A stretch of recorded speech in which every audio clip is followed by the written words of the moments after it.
Bom, pessoal, eu tava lavando a NMAX agora.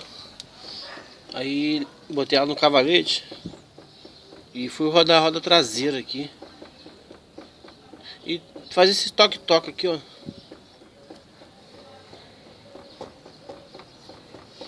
Não sei se dá pra escutar. Eu queria saber se isso é normal. Tá vendo? Tá escutando? Toque-toque.